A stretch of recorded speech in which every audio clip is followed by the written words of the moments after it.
Billy kick-started his band, Green Day, at the age of 16, a common beginning for many renowned punk singers who also formed their bands during their teenage years. As for myself, I embarked on my musical journey at the age of 19 alongside my best friend and four other companions. We formed a band driven by our shared passion for music. I had a rough upbringing and was involved in some petty crimes in the past. And music kind of helped me get away from all that. My dream was never about money or fame, but rather the desire to emulate the musicians I admired as idols during my upbringing. My love for music runs deep, and I take pride in mastering any instrument I pick up. With great determination, we had a solid plan in place and we're confident that we were destined for success. We relish our carefree days, enjoying the company of our attractive girlfriends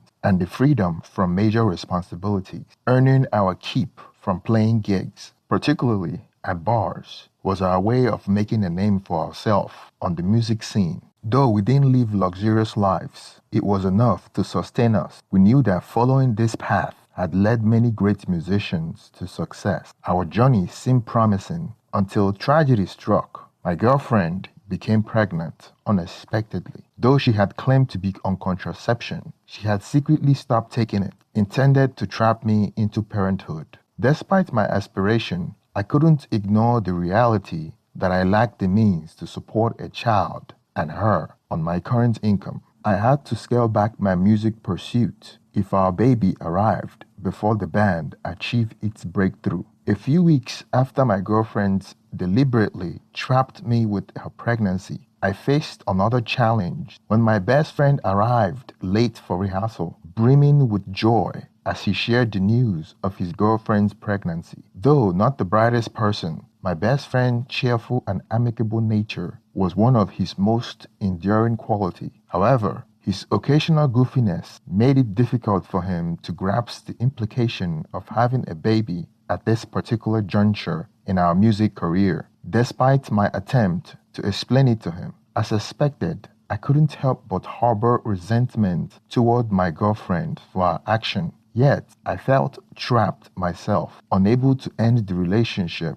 as she could potentially put me on child support, and I had to abide by the law. 9 months later, my girlfriend gave birth to our son, and around the same time, my best friend's girlfriend also gave birth to their baby girl. Unlike me, my best friend was overjoyed to become a father. He even commemorated the occasion by getting a tattoo of his daughter's likeness and birth year. Although I loved my newborn son, I couldn't share the level of excitement about fatherhood. I wanted my child to have a better life, one filled with comfort and opportunity, surpassing the life I had experienced. However, at that moment, I knew I wasn't prepared to provide that kind of life for him. This realization deepened my belief that my girlfriend has stolen my dreams by intentionally trapping me with her deceitful action. Going back on our agreement by stopping her contraceptive, I understand that my son is not to blame for the situation I find myself. However, I had to make some difficult decisions, such as reducing my music playing hours and halting travel in order to secure a stable job. Our band hadn't achieved the breakthrough we had hoped for, and we weren't financially prepared to support a baby and a girlfriend. The expenses associated with a new baby added to the strain. Unfortunately, the band members began to slack off as our activity declined and the income dwindled. Gradually, we started losing committed and dedicated members. Replacing them with new members proved challenging, as you can't expect someone to change for the band. Waiting for them to improve may be an endless endeavor, wasting precious time and money. When bandmates struggle with timing, tuning, attendance, reading music, or getting along with others, it significantly hampers the music making process and affects everyone involved, including the struggling members themselves. I used to believe that with support, encouragement, and time, a band member's commitment, playing style, genre preference, or ability could be molded. However, I now realize that this approach leads to failure. It's futile to attempt to shape a band member into something they or I might desire if they aren't willing to put in the necessary time and effort required to make the band function successfully. The stress of balancing everything became too overwhelming, leading me to make the tough decision to disband the group. Consequently, I now lived with lingering thoughts of what could have been, all because my girlfriend believed I would abandon her if I achieved fame. Then my best friend and I got a job at an auto manufacturing plant devoid of music and ambition. When my girlfriend saw the distress I felt about becoming a father, she came to understand that my actions were driven by a sense of duty and responsibility rather than genuine passion. Realizing this, she apologized and became cautious around me, sensing the need to be considerate. I love her, and I still believe she's a good person, and thought she comprehended that I would have stayed with her even if I had attained fame, rendering the need to trap me with a baby unnecessary. With my dream of being a musician no longer intact, I had to reshuffle my aspiration and embrace a suburban, blue-collar lifestyle. Now I find joy in hosting gatherings in my backyard, inviting friends and family to showcase the skills I could have honed. One such occasion was a barbecue where I asked my best friend to bring his family, considering his daughter and my son are around the same age. I didn't know my friend's girlfriend very well, but I have heard that she has a fiery personality. When she came to my house, all she did was relentlessly criticize my best friend, neglecting her own daughter in the process. He was the one carrying the baby around, trying to tend to her needs, while she continued to find faults in everything he did. For instance, if the baby started crying while lying in the carriage, she would shout my friend's name, demanding that he figure out why the baby was upset, or why she chatted with other women. Observing this dynamic, I couldn't help but admire my friend for his dedication to being a father, even though it seemed like he was being ordered around.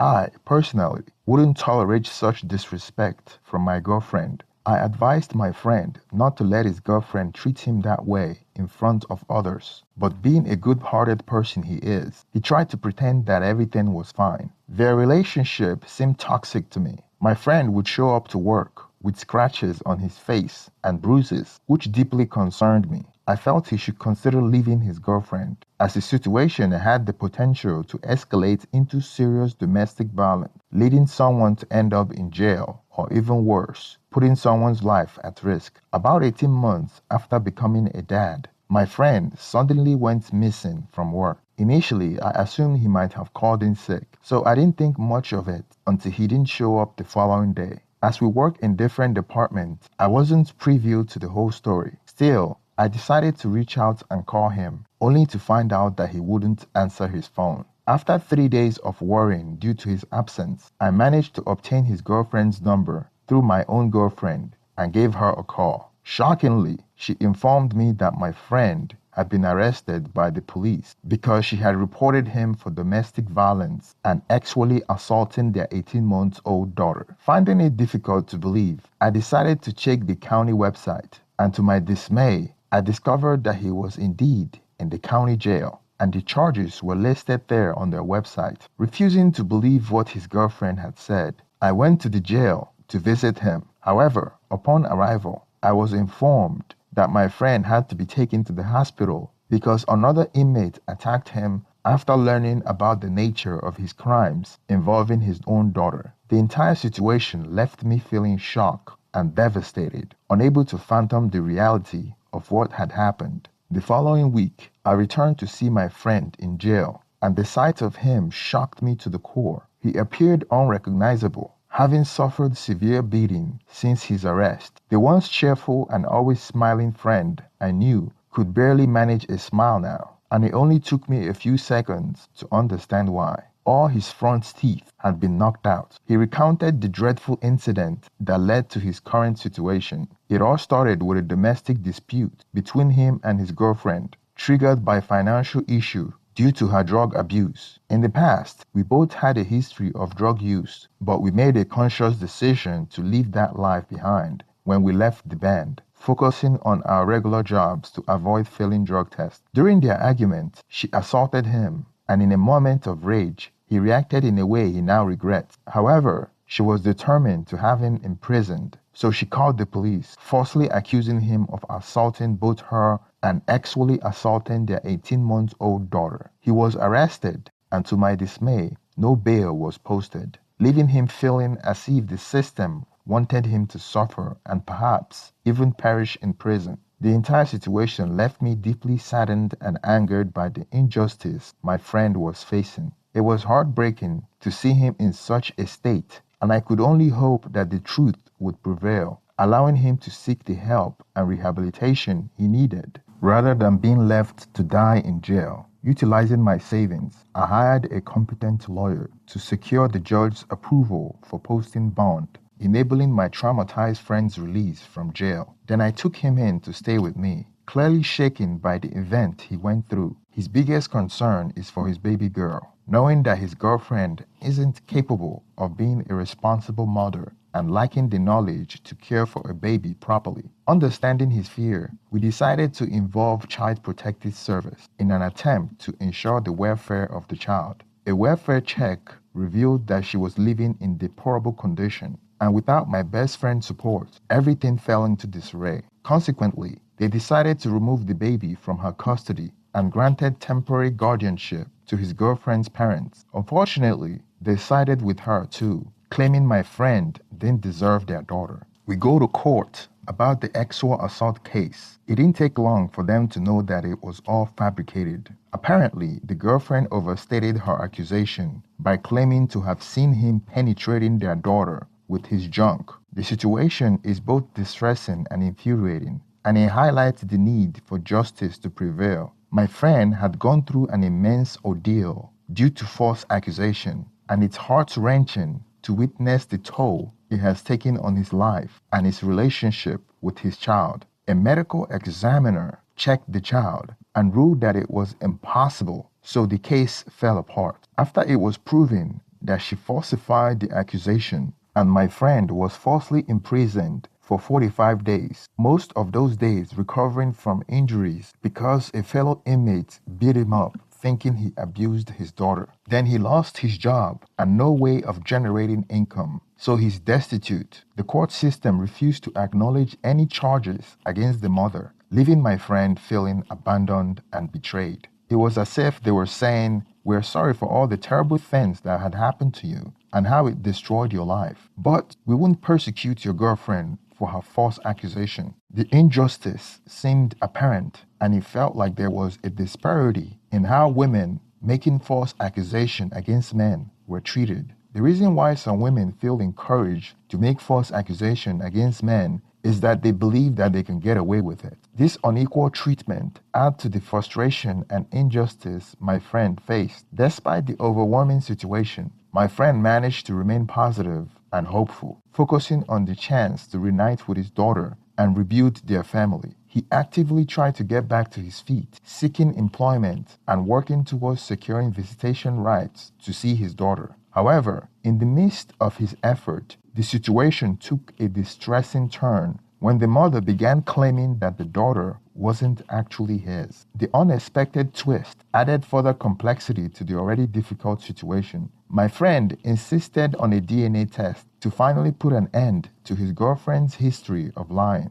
The paternity test results shocked us all. He wasn't the father of the girl he had always believed was his daughter. Heartbroken, he lost custody of the child he had had loving care for all along. Sadly, there were no legal consequence for the mother, as it seemed to be a recurring theme in their tumultuous relationship. Following the devastating revelation, my friend's life took a dark turn. He struggled to find employment and couldn't pass drug tests, leading him down a destructive path. The lack of financial stability led him to resort to dangerous drugs, and he fell in with the wrong crowd. Gradually, he disappeared into the shadows of the city, and I occasionally caught glimpses of him when he was homeless. He had become a mere share of his former self, and it was evident that he had spiraled into a state of mental turmoil. Sadly, about a year later, I received the tragic news that he had overdosed and nobody came to claim his body. In the end, I had to gather some family and friends to say prayers and bid him farewell. The loss of my dear friend was a painful blow to all of us who knew and cared for him. Later on,